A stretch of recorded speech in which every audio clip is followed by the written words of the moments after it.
Welcome to Revolution Against Evolution. I'm your host, Doug Sharp. Your co-host, Rich Gear, here as well. And Doug, you've picked a great subject. We're going to deal with the subject of H.G. Wells. I have to admit, he's one of my favorite science fiction writers. Doug, I know you're not a big science fiction guy, but I tend to like science fiction. And even though I've many years ago, I still remember talking to a young girl who was an evolutionist. It was a youth group. And I said, how come it seems like so much science fiction, and a lot of the really good science fiction is all evolutionary? And this young girl, she's probably 12, 13 years old, well, that's because you can make up anything you want. And I thought, oh, yeah. And that is indeed what we believe evolution does. They sort of ad hoc it and make up whatever after the fact, right. When their predictions go wrong, they make it up as they go along. But anyway, Doug, that aside, H.G. Wells is a very interesting figure, and even before the show we were kind of comparing different notes. We're going to deal with Jerry Bergman's book, The Darwin Effect, a little bit, and I was studying some things on Wikipedia, and they're kind of interesting. We get some different takes on certain things. So right, there is a lot of difference of opinion on H.G. Wells and his.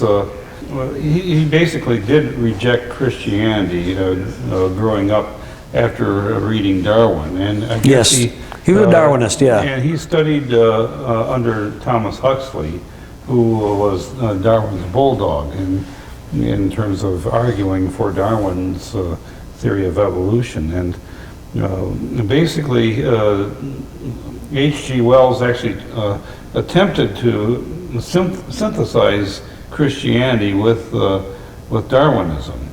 But what he ended up trying to do was to create a God of his own liking. So what he really wanted to do was to have a God that really tolerated his own sexual licentiousness. And quite frankly, Doug, we have dealt with this on the show in the past. A lot of the evolutionists, at least in the 19th century, were a little more in the early 20th century. We're more honest than a lot of people are today. I think it even might have been Huxley himself who said that it's not that creation is an invalid theory. It's just that we sexually want to do what we want to do, and Darwinism lets us do that because we're admitting we're just another bunch of animals. Okay, and I said that's kind of interesting to have that kind of. Some of the early statements these people made are quite telling in what they reveal.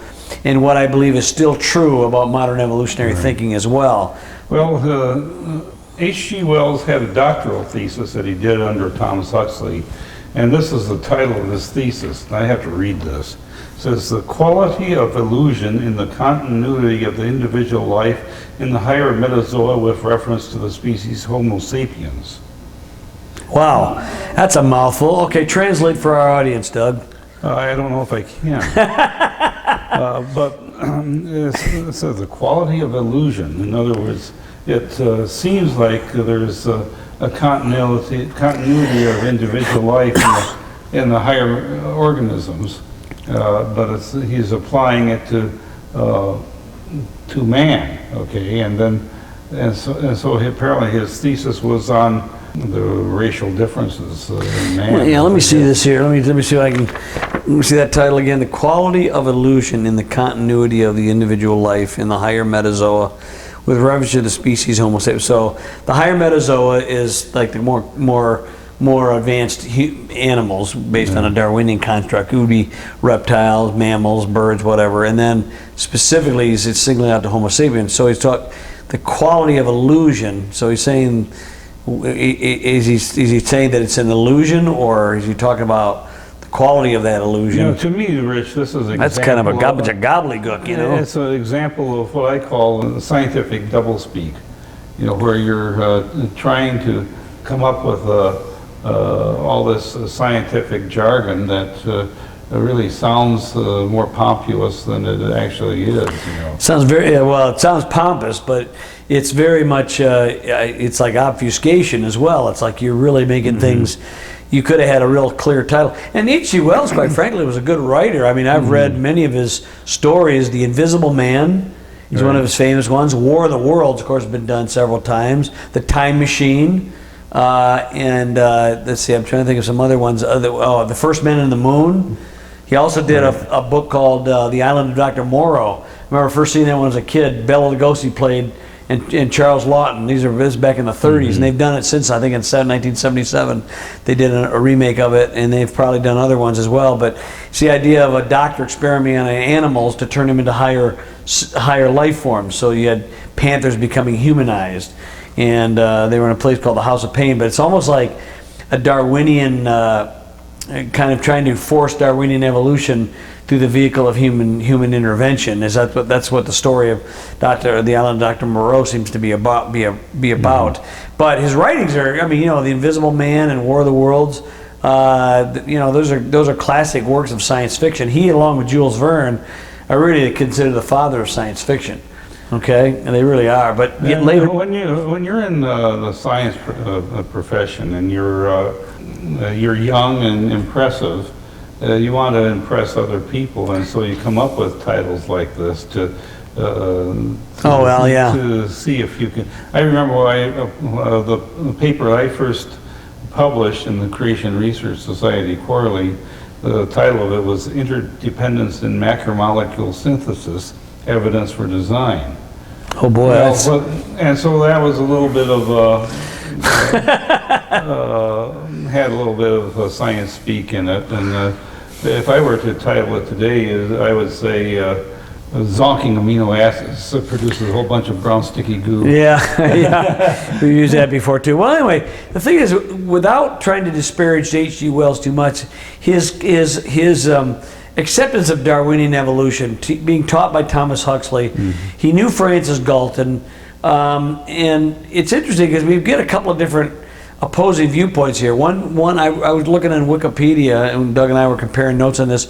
It seems that he was very much against a lot of the racist eugenic policies of a friend of his who was Darwin's nephew, or Galton, Francis Galton. Yeah, and he was his cousin. Cousin, that's what it was. Anyway, so I don't know. Galton was really the one that came up with the idea of eugenics, purifying the race. And eugenics is still with us today.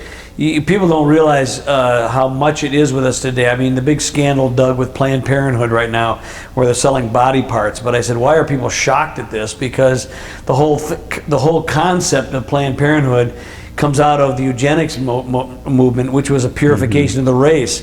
Margaret Sanger and things like that. This is nothing new. Anybody who has half a mind who wants to look into things.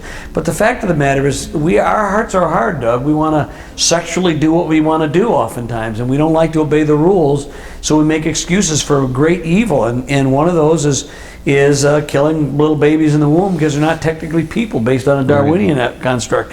So Galton, though, was the start of this thing. He wrote this papers, and this is Eugenics Society. But Doug, look, in the early 20s and 30s, this was very popular stuff. At the time, H.G. Wells was the late 1800s, 1890s, through about the 1930s. That was kind of his heyday.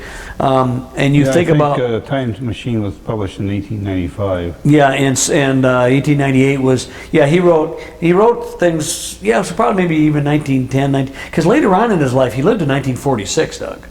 But I think later on he started doing a lot more political writing. He wrote what's the thing about the Age of Man or something like, or he wrote a book, and it's really expressing his desire for one world order, and he believed he was definitely a socialist in the sense he wanted to, even though he rejected Christianity in the sense that we know it, tried to synthesize it. That didn't really work. Well, he didn't like democracy. He thought that what really should happen would be a government that was controlled by some scientific elites. See, this is the thing that always gets you about he likes the sciences, right? So he wants a scientist. Guess what? When Plato wrote his Republic, guess who he thought should rule? The philosophers. Right. These people are selfish pieces of work. When they say this kind of stuff, it's all about self-aggrandizement. They're always about putting their own. Well, science is the smart ones, or the philosophers are the smart ones. The priests are no, you guys are all a bunch of crooks. That's why we trust none of you. And you are not trustworthy because you have been fallen. You're part of the fallen nature. No human being can lead other human beings perfectly. Only God can do that. Somebody outside of humanity has to set the rules. If humanity sets all the rules, they can also abrogate them, and a new human can and we've talked about that, Doug. That's what the problem with all this social Darwinistic stuff, even physical Darwinism, is that who sets the rules? And you're always going to say, well, I think we should set the rules. With always and you ever notice how these people talk, Doug? It's always like, oh, we want the best for everybody. They talk with this lilting voice, and I trust you as far as I could throw you. In fact, not even that far. You know, I don't trust you at all. You're a bunch of people who want to put power under your own hands to manipulate and overlord everybody else. This is not the way Christianity is. I can see why he would not like Christianity. What is Christianity? Yeah. Even the church gets this wrong a lot of times. Jesus says, the greatest among you shall be least, and the master shall be servant. The world does not understand this, nor does it want to understand it. They want to lord it over you. This is why people are frustrated with the political scenario here in the United States right now. Got a few people just telling you what they want to do, and they don't want, you know. There is something to be said about what happens to people when they first consider Christianity, go to church, and they may meet up with somebody that burns them in the church. Yep. And that happened to many of the people who were leaders in the communist movement, like Mao Zedong. He actually tried to get into a church and got broomed out because it was a white church, and they rejected him because he was Chinese. Yeah, there are a lot of people going to have a lot of accounting to do and the judgment to come. You know. Yeah, so there is those types of things which you have to get past to understand that it's not about the disciples of Jesus that are necessarily the best representatives of that. We wish it were otherwise, but we have to come clean on that. You know, we're not like, you're not here trying to spread dirty laundry, but it's pretty obvious. Christians understand the gospel of grace, knowing full well that they are not perfect. We try to live good lives, and hopefully we have a standard. It's not an excuse to be a hypocrite. It's not an excuse to live wrong, but we understand that sometimes we fail. It is what it is. That's why we need someone outside of us setting the rules. With Darwinism, Doug, there is no outside person to set it up. You know, I mean, H.G. Wells seems, according to the Wikipedia argument or our article, didn't seem to totally reject the idea of a personal God, but when you really got right down to it, it was not. It was nothing. It was almost like the deist that we talked about last week, Doug. You know, the sort of like God starts it, but it's really not a part of what we do. But when you incorporate it, trying to synthesize both evolution with Christianity or even theistic, really, it's gonna break. It's just not gonna work very well. Right. You know. Wells wrote a book about Catholicism, and what's the name of that one? Oh, I'd have to look it in. I had to ask him that. What's the title of the book? Well, why not? Why not look it up? Yeah. Anyway, so the premise was what? The one that he did against Catholics, Crux and Sada. That's the name of the book, Crux and Sada. Yeah, that's what it is. To attack the Catholic Church and presented a distorted, one-sided history of the Church's putative crimes against humanity. He wrote it in 1944. Wow, 2 years before his death. There was a British Catholic, his name was Hilaire Belloc, and he wrote a 119-page response to Wells's book. Yeah. And then Wells wrote another book, said Mr. Belloc objects, and the Belloc wrote a response to that. Okay, so it went back and forth, huh? His book was Mr. Belloc Still Objects. So there's a third book that Wells wrote? Or third response? Third book, and then a responst, then another response? Yeah, there was 2 responses each. 2 responses each, wow. So there was it was kind of interesting that there was a back and forth exchange between... Well, and the fact, again, Doug, my earlier point still remains. Christians do not claim to be perfect by a long stretch. And I tell people there is a reason why we had a Protestant Reformation. The Catholic Church did do a lot of bad things. They did, and they've apologized for it. I don't think most Catholics today really even know much about their own church history. It's not a good thing. But the point of it is, it's not about us and our perfection or imperfection. It's about who Christ really is. And Wells lost sight of that. And it's easy to do that, Doug, when you start realizing or start believing in a Darwinian worldview. Everything starts to become man-centered, or and not in a good way, or if you will, world-centered as opposed to God-centered. In other words, the idea is that you look at the Bible, for instance. How many people, even Christians, say, "Well, it was written by men." You've already lost. You're already gone. Okay? That's right, yeah. God used men, but it was written by God. He inspired men to write that. That's the premise of Scripture. Okay? And that was a problem for a lot. And of course, in the Catholic Church, they had a lot of problems because they elevated the traditions of men to the status of the Bible. They made the authority of the priests, even when they contradicted each other. For hundreds of years, you had issues, man. You had one pope excommunicating the former pope. It was going on all the time. Well, that's sort of like the problem you have in the Hindu religion.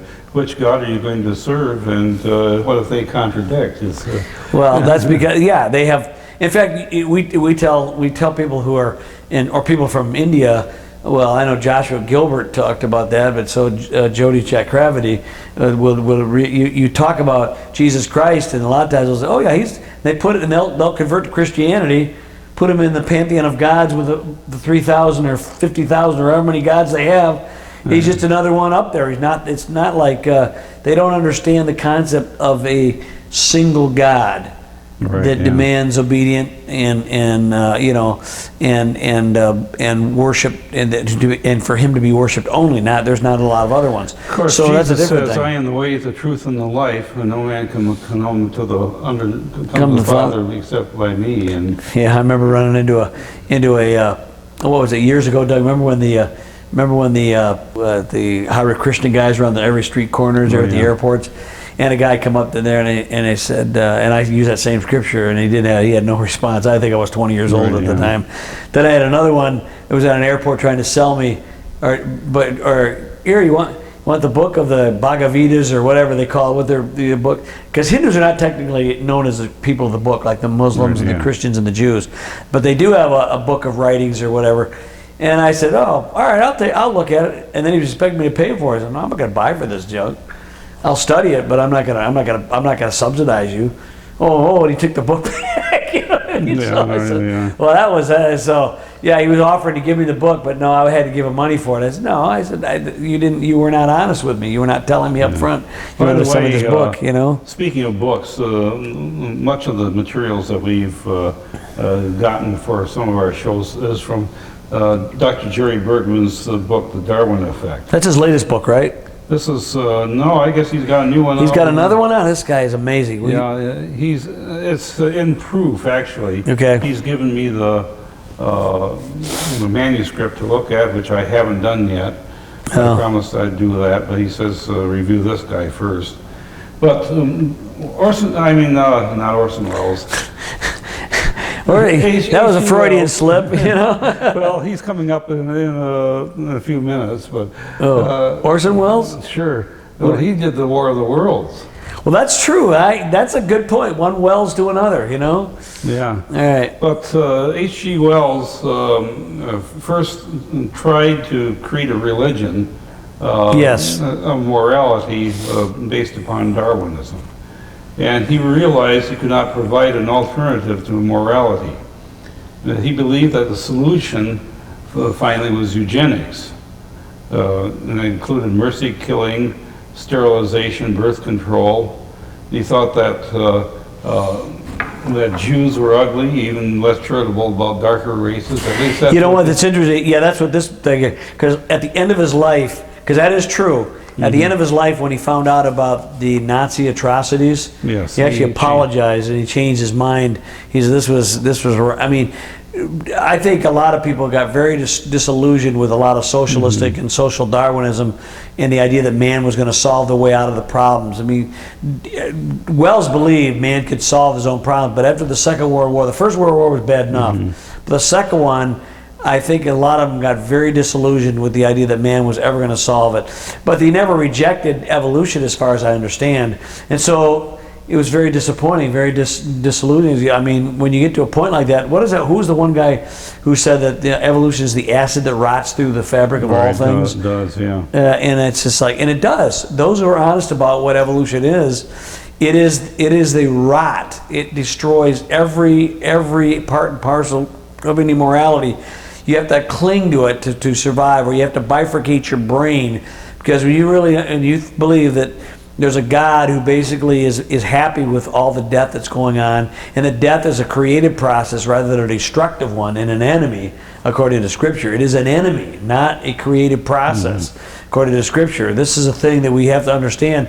We are diametrically opposed to that worldview. That worldview eats away everything. You may survive and even be a believer, but I guarantee you, your son or your grandson will reject Christianity if you hold on to evolution, because it is a rot. It is something that is really came out of the pit of hell. I believe who's the guy that along with my brain just went blank. Darwin, who came up with the theory of evolution, and he wrote.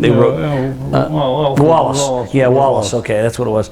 And Wallace got his inspiration from demonic trances.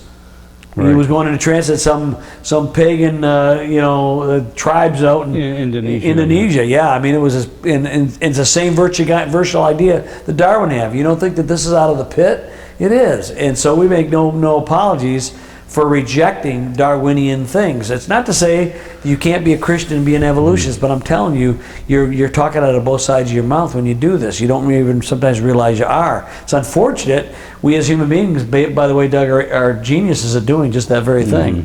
But yeah, H.G. Wells got very disillusioned after World War II. But he only lived like 1 year after the war ended. He died in 1946. I think it was 79 or 80, because I think he was born in 1866 or something like that. And now I was saying that he wanted to have his sexual freedom, and he married a guy.